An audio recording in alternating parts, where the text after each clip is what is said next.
So what up, YouTube? Today I'm gonna be doing a little light workout, and as this workout goes on, I will be working out. I mean, as this workout goes on, I will. Okay, as this video goes on, I will be working out with the video, and after I am getting clean, hopping in the shower. But I just want to listen to this and work out at the same time. So let's knock out three birds in one stone. Two birds in one stone. It's not, well, I'm streaming, working out.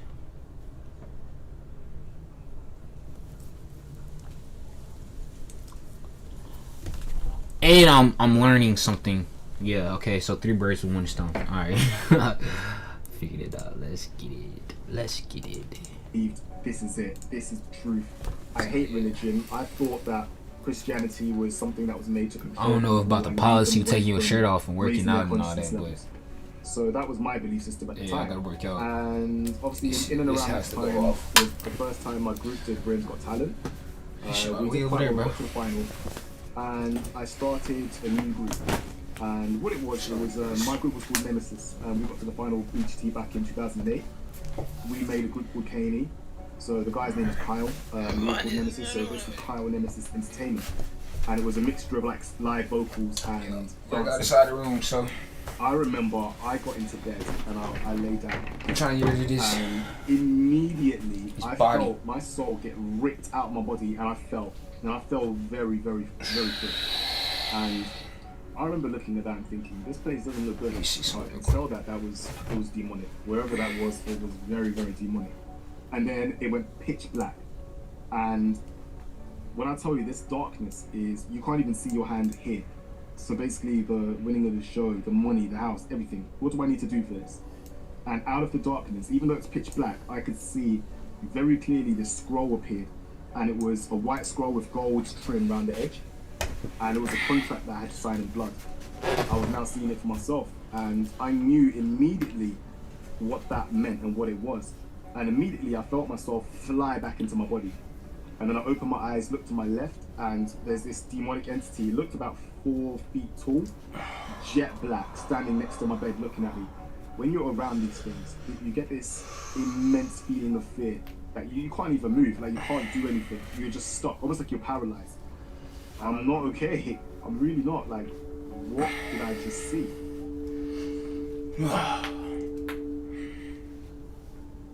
Hi, welcome to Touching the Afterlife. Our guest today is Isha. Isha has been holding back from sharing his powerful testimony, and the Lord is now releasing it. And he was an atheist, as well as involved in various occult practices, even a finalist on Britain's Got Talent. And he's here today to share with us his powerful testimony. So, welcome with me today, Isha. Hi, Isha. Thank you for having me. Isha, thank you so much for being with us today. I know you have an incredible story, a powerful story you're going to share with us. So where did this all begin?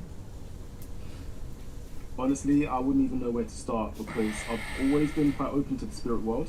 I didn't really know at the time what the spirit world actually was. Growing up, things were always a bit strange for me. I used to sort of see things but not really know anything about it. Because obviously when you're young, you've got a bit of an imagination anyway, so sometimes you think, okay, whatever, it's nothing. But one of my earliest memories in life was living in, I believe it was near central London, and my family lived on a second floor flat. And inside that, I managed to lock myself into my parents' bedroom. So, and I was locked in from the inside as well, so they could not get in. So they had to actually call the fire brigade out to come and knock the door down and then let me out. So one of my best memories of that day is my brother and sister passing digestive biscuits under the door to me so I could eat. So I was in there for a good maybe couple of hours before I actually got out. And as the fire brigade were basically taking the door down, I got instructions to move away from the door, maybe go into the bed and just wait in the bed until they knocked the door down so I was safe. So I did that. So this memory turned into a situation where I was crawling underneath the bed, under the covers. And I remember kind of getting the sense that I wasn't alone. And Stretching is the most important, bro. Really. And I'm heading down the bed. From this side, this little boy comes up like that and stops, and we're looking at each other head on. And I remember clear as day, like he didn't have a t-shirt on. He had this like dark pale skin, dark eyes, shortish black hair. He looked probably similar age to me at the time. I think I was about 4 years old. And we just stopped and looked at each other, and then we just went like that. And he went one way, I went the other way. And you would think it's crazy, you'd think it's a dream, but I was fully conscious, I was fully awake. The door came down about 10 minutes later, and I was already out of bed at that point. I hadn't gone to sleep. What I saw, I saw. So that was a bit of an indication that something had already opened the door in my life that I didn't open myself. I was already at that stage open to spiritual forces interacting with me physically. So that kind of set the stage for my early life kind of growing up from there. So the next stage of my life was nothing short of traumatizing on a daily basis. So I used to get very, very serious spiritual attacks night after night after night after night. It was vicious. I got, on an average night, I'd probably have about 5 or 6 different horrific dreams, like horrific. And this went on every single night for years. And it got to the point I actually asked for help. Do 20 push-ups. At the time, we didn't talk as much as we do now, so I didn't really divulge a lot of the information about what was going on in my life. But I spoke to my mum about this, and she said, okay, maybe don't sleep on your back, try and sleep on your side, maybe that will help you avoid the nightmares. And it kind of worked for a bit. And it's almost like the spirits realized that I was figuring out a way to avoid the situation. So I would wake up and I would just roll on my back. Or not, sorry, I wouldn't wake up, I would be in my sleep and I'd roll onto my back. And I would know that I've rolled onto my back in my dream because I'd be having a nice dream and then immediately it would turn into an attack. And it would just be brutal, non-stop. And it got to the point where I couldn't actually wake up from the dream. So after a couple of years, I realized that, okay, if I can die in my dream, I will wake up, and I'll wake up okay. So I used to try, when I knew I was getting into one of these dreams, I could feel it. Because when these things are around you, it's like, you can feel the energy from them. And for some people, it's this kind of feeling of absolute fear where you feel like you can't even move, like you feel paralyzed. And this was the early stage of that. It wasn't as bad, but it was like the early stages of that kind of sensation that I used to feel then. So I used to feel it coming. So I was thinking, right, I need to jump out of a window, I need to run into a road and be hit by a car. Like that's generally how I used to think in my dreams to wake myself up. And for a period of time that worked as well. And then they realized, okay, that's what he's doing. So they will then change scenarios. So if I'm trying to run out on the road, all of a sudden there's no cars. Or if I'm trying to jump out of a window, all of a sudden there's no window there. So they started blocking that as well. They'll try and find any way to keep me there. Obviously at the time I didn't realize that I was spiritually traveling. My spirit wasn't in my body. So if they trap you out there long enough, it's like you have an empty vessel here that's just waiting for demonic possession or demonic influence to a high degree. So it's in their interest to keep you out of your body. So yeah, things were like that for quite some time. And this was in your dreams? This was in your dreams, correct? Yeah. Every single night. I used to have at least 6, 7 of these every night without fail. Can you talk a little bit about, I'm not super familiar with the astral projection. I know you're going to go into that later, but is this a form of it? Yes, it's a form of it. It was something that I was doing unconsciously from whatever age I could remember, to tell you the truth. So astral projection essentially is a way in which you can separate your spirit. I need to run more, bro. Now there's I need more cardio process that you can actually go through and learn, which allows you to practice it and then be able to do it on will.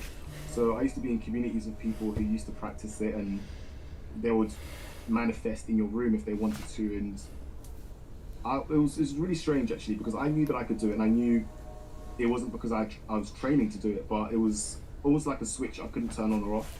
It just happened when it happened, but I didn't have control. So as I got a bit older, I then kind of moved away from being more of an atheist and kind of moved into the New Age movement. And that's when I started learning all the techniques for how to astral project, how to train yourself, how to do it. The lucid dreaming, because they're not the same thing. Some people believe that lucid dreaming and astral projection is the same thing. They're two completely different practices. One of them is actually being conscious and being able to affect your dreams. That's what lucid dreaming is. So it's almost like you wake up in your dream and realize, hold on a minute, I'm actually dreaming.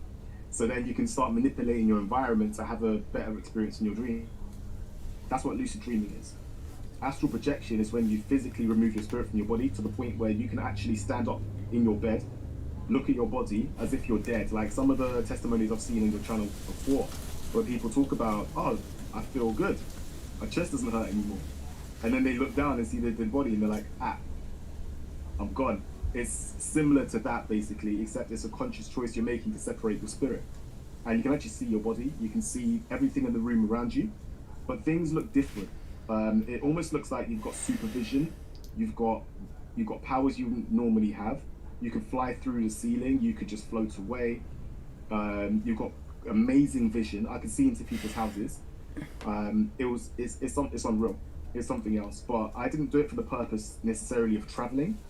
It was more to connect to the spirit world, because the belief system around that is kind of in that sort of direction where you have what they used to call ascended masters or spirit guides.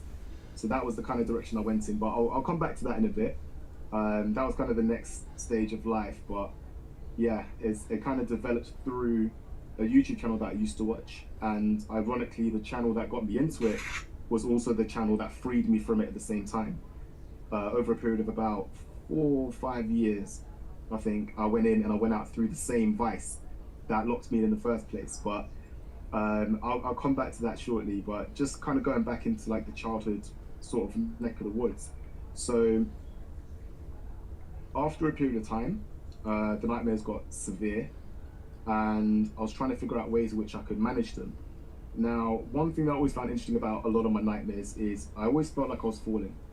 I always felt like if I was going into a nightmare, I'll be falling. There was one dream I used to have quite a lot as well, where I would be on my mattress as a child, and I'll be in a house that's unfamiliar to me, and it's almost like a stairwell that goes in like a square, and it goes up like that, spirals up, and I'll see people walking up the stairs, but my mattress is falling down the middle of the shaft, right down the middle. And I remember there was one where my dad kind of reaching out, trying to grab me to save me, and I'll just fall into this dark pit, and then I'll wake up in my bed, and when I'm in the pit, it's pitch black, but I can see certain lights and certain things.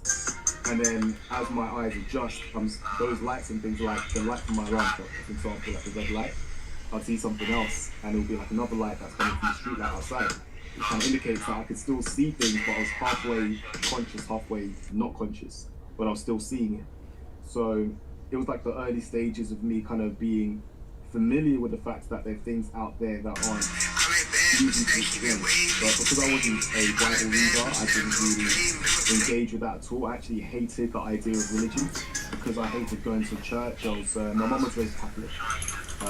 She's not a Catholic anymore, but we went to a Catholic church in North London. I think it's called the Church of England, and I absolutely hated it. Absolutely hated it. I didn't get a feeling that I was learning anything. I didn't get a feeling that there was any sort of love. To be honest with you, I was bored. I was really, really bored, and I dreaded going there every single Sunday. The best time of my life was the hour when I left. So that automatically pushed me away. But one thing I find very interesting is a lot of people that go down the New Age route came from Catholicism. There's not that many that come from atheism. Alright, so what he's talking about so far is New Age and how he became from atheist to New Age. And let me fix up this camera. So basically how he came from being an atheist to New Age. And so New Age is not that great neither. It's most definitely like around death, you know, once you get done with it. But also what is it? And Christianity come with its challenges too, especially dealing with people who try to safeguard and keep it. A lot of people in Christianity really don't even know what they be talking about. I mean, they do. Don't get me wrong. Listen, you should have discernment when you going into this type of stuff. Always ask God for discernment. But man, bro, it's just, bro, you gotta pick up. You gotta ask God, bro. Ask God where you want you to start. Because I started in the Bible. I grew up Christian. I grew up in the Bible, the church. but then I fell off from it a little bit. I studied New Age. I studied all the metaphysical stuff, the meditation, the mindfulness, all that, all them. Well, not all, but the practice. I mainly had the basis of it, and so from those practices, it helped. I ain't gonna say it didn't help, but it came to a point where I was relying on it too much. And if I didn't get my meditation at time, I'll be angry, I'll be cranky, I'll be trying to, I'll just be in somebody But Christianity, it's in there, bro. It's in there, It's in you. You put an energy from out you. You don't need silence to meditate. You don't need all that extra, some meditation music. You just need to focus on God. And that is, I feel like, what he's getting to, because a lot of people just get stuck in the New Age practices, dealing with tarot cards, dealing with Hearst music, dealing with Reiki, dealing with all these other different practices in New Age, that it really don't fulfill you, like how God fulfill you. God, he make you whole. He the Holy Spirit. You know what I'm saying? So y'all need to really look at the Bible again. I just say you need to probably start at the beginning, Genesis, and pick it up. And then if you want questions, you need some answer, we can work through it together. You can hit up my Discord, hit up my phone number, and we can chit chat, or I can share some Discords with you if you're not comfortable with me, because this is mental health at its finest. All the other sorts of mental health, it came from this, bro, because the Bible comes from a long line of mental health, of psychology, of philosophy, of people thinking of how to better themselves. So don't take this book as they just use it to control people, which they do. Don't tell me they do control people using this book. But at the same time, you can also free yourself by going in and studying and applying yourself in this book, because they might slip up, but God said people perish for lack of knowledge, and they don't study to show themselves approval. So man, you just gotta get in there and do it. So let's get back to this video.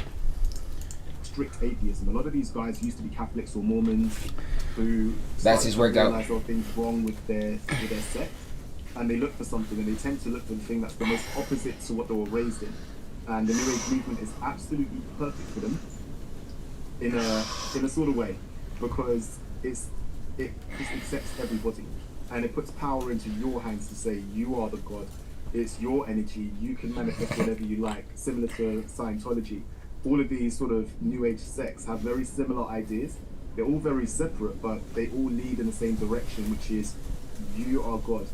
You can manifest. You need to raise us to the fifth dimension so we can break out of this consciousness and join what we used to call, interestingly enough, Christ consciousness.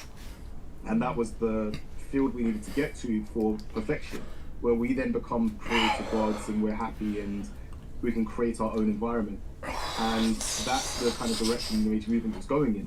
And you could do that by connecting to your higher self, or as we used to call it, the divine feminine, which is another very interesting thing, because when you look at how they are changing the world around at the moment, where they're trying to make women men and men women, one agenda they're attacking is the masculine male. It's quite obvious to anybody who looks at what's going on TV to see that they're attacking masculinity. They see it as, like they say, toxic masculinity.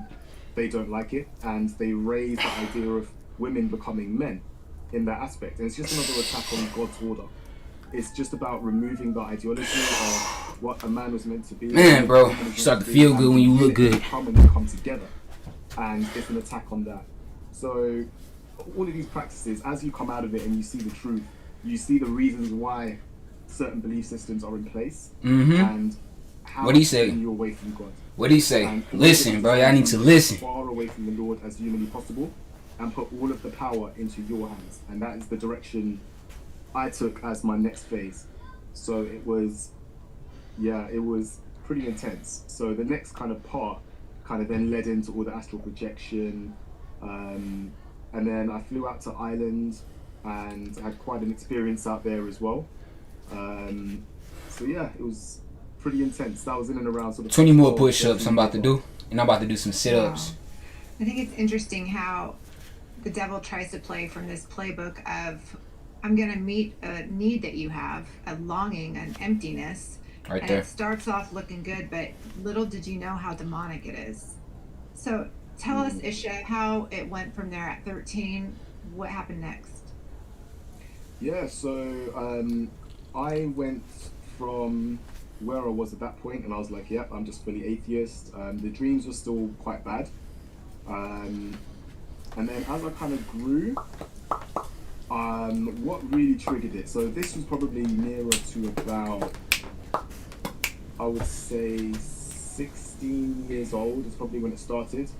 And a family member introduced me to a YouTube channel called Spirit Science. Spirit Science. And I'll check that out too. A video, I think it was called The Video of Creation. And all it is an alternative explanation of what happened from creation all the way through to where we are now. And what we need to do to get back to where we were before. Now, at the time, obviously, I was So, a reader. what we need to do, I'm going to give my little short emphasis on what we need to do. Like I said, minds, go get your own. What we need to do, man, we need to really get emotionally intelligent, And with emotional intelligence, we need to be able to forgive people. And most importantly, forgive ourselves for the things that we allow happen to us. Whew, now that's deep, bro. I'm running out of breath saying that because that's the fucking truth. We need to know how to forgive people for things that have happened in our life. And so if you continue to hold on to these emotions of bitterness, you're going to become a spiteful, a bitter person. And with that, you're gonna soon but surely destroy yourself, because you're gonna be asking God for revenge. You're gonna be asking God why that happened. What God, you need to do that to that person. God, look how they did that to me, and now they running scot free with a smile on their face. So you need to let that stuff go, bro, because that's how the devil really get a lot of good people. You get a lot of good people that way. You feel like that you're so good, you're so great, that God is he's not going to test you in any kind of way. And I have a little experience in it, and I might experience more things like that, but that's just how it goes, If you say you good, you gotta be good when shit happen to you. And if you gotta really apply that, You just can't say you believe, and on the other hand, when you upset or if this person does something bad to you, now you wanna flip scripts. That's not how. He don't like that, bro. God does not like that double-minded BS at all. But yeah, interesting. Let's get back to this video. Doesn't know any stories of the Bible. Now I kind of look back. Doing push-ups. I'm still getting to grips with the Bible. I'm reading it. That's one of the things I've really made a covenant with God recently, to say I am going to get better with reading my Bible, because if you don't know the Bible, you don't know God. So I'm making more of an effort to go through it. But I knew elements of the Bible from certain sections already, and I knew a lot of the stories, so I could draw parallels to what I was doing before and what I believed in, and what the New Age movement was trying to lead me towards. So, like we all know, right, the devil, he doesn't really create anything. He uses us. We're the ones that create things, but he uses us to create his world and his vision, right? Now, if he's not creative, what is he going to do? He's going to counterfeit. So the whole Spirit Science video, it mirrors almost perfectly with Genesis. So it talks about how at the beginning we were amazing. Listen. Hey, I need to make this a video for sure, because what he preaching about. Hey, bro. Let me catch my breath. But basically what he's saying is how the devil will try so hard to mimic the Holy Spirit, how closely it may resemble the Holy Spirit. So a lot of people aware, but if you got spiritual discernment, you gonna know off rip that's not the Holy Spirit, because it's that feeling. You're gonna get it from intuition of you're just gonna be able to sense it. I feel like the Holy Spirit is really edifying. It's like a fire. It's something to get you motivated, get you going. Even if you are convicted, you know that God has gave me another opportunity to get it right. So when people try to mimic the Holy Spirit, they might try to mimic the fruit of the Holy Spirit, They might try to weaponize peace, but then, You know how the devil is. He's slick. He try to slide something in there to make you think about it. He try to slide something else in there, but then they cover it up with these fruits. You know, they acting like they're holy. They're acting like they have the Holy Spirit. But hey, keep listening, cause God he talked to all of us. What's the word? It's memory, which was like a movie. You can remember everything from your first day. Man, bro, they gonna mimic it. They even if you go around and look at these different, they mimic, bro. They might go word from word, and then they gonna say this is how you interpret the word, and then from that alone, that's how they gonna trick you, because they say, well, that's not that what they really mean. This is what it really means, you know. Like in the Garden of Eden before they fell. So it's again mirroring what happened in the Garden of Eden, and then it describes a time where people fell, and there was a great fall. They call it the Great Fall. They don't explain why it happened. They just say that we fell and we lost our memory, we lost a lot of our strength, our lives became shorter, and we fell down in consciousness. That's what they Genesis. say. The Great Fall was when we ate the apple. We have, I think it was about 24,000 years to go. We took over the fruit. Christ consciousness, and if we don't achieve it, then we will never go back. So that whole ideology was. I gotta do these sit-ups though. Your vibration, your energy. Like I gotta do 20 sit-ups. And you need to raise that to a level where, if everybody gets to that level, the energy fields around the world will be strengthened, and you can raise the world into the next dimension, which is going to be a much better dimension. Everyone's going to be happier. It's all love, all singing, all dancing, and the people that were doing this work were mostly called either like star seeds or light workers, indigo children. Light workers. And I remember asking someone what the difference was, and one Palladians. Indigo children were born I'm a draconian. 1987 and before, I believe. I have gray matter. I'm coming in peace, brother. So they considered me like an indigo child. And for anyone who's I actually believe in that, the indigo child thing. When you go and read the talking about indigo, especially made an album. Alright, so indigo. I guess he might give a little backstory of indigo children, but I'm gonna tell you about mine real quick. So I thought indigo children was to be these special children that come in each generation to help move the world to a higher, something better, you know. And so I found out about the indigo children from Gaia. You know, Gaia, the little ad thing, YouTube. I don't know if there's even up anymore, but they were talking about the indigo children and how they come every so often these years, and these children are going to carry humanity to the next eon, you know, and that's what they talk about. CIA also have documents and discoveries about people talking about indigo children and meditation. You know, you go read about something, bro. You can go find it if you want to, but it's a rabbit hole. It's all it is. If any rabbit hole I want you to get into is the Bible, honestly, I want you to pick that up and ask questions, because the Bible, it plays way more into your soul than you really think it does. So leave that there. You might hopefully explain it better. Now you can see why, and that's why it's got all this sort of mystic, pagan imagery on the video. And anyone that's been on his most recent tour would have seen very strange imagery, including like the devilish-looking cherubim in the background, like massive statues. Let's when get you these know these sit-ups. things, you start to draw the lines. Okay. They're telling pagan stories, essentially. But they're hiding it and wrapping it around things like entertainment and artistry, and spirituality is like basically the buzzword for it, right? So they're just hiding it in plain sight. So I was learning all of this knowledge, and I was like, oh my days, this is the truth.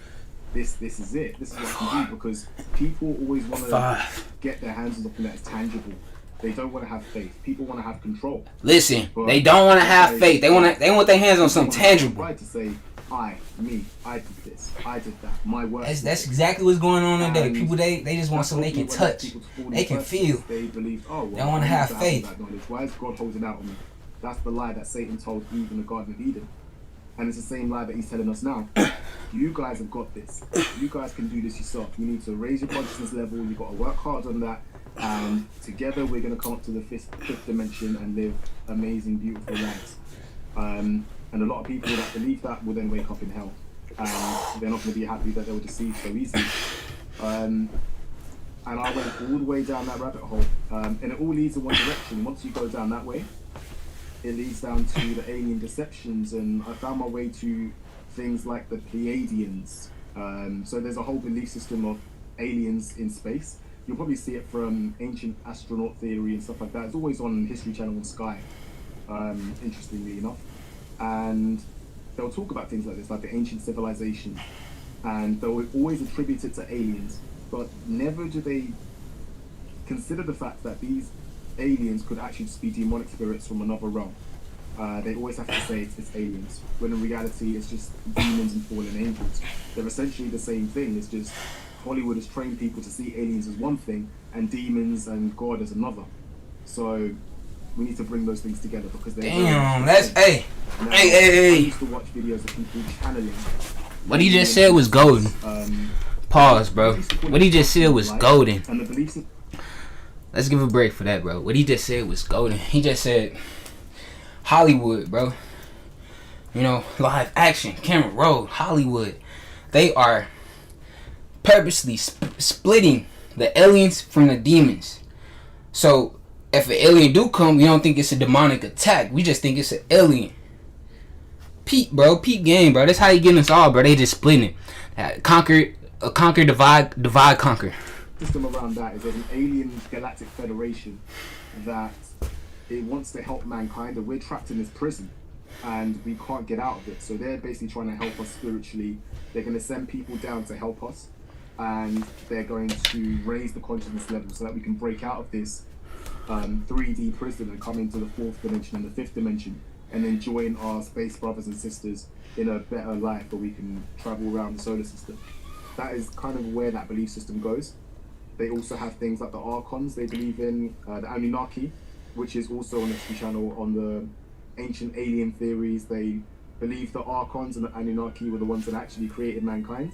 And they have the drawings of these beings, very, very tall, with almost like pelican heads.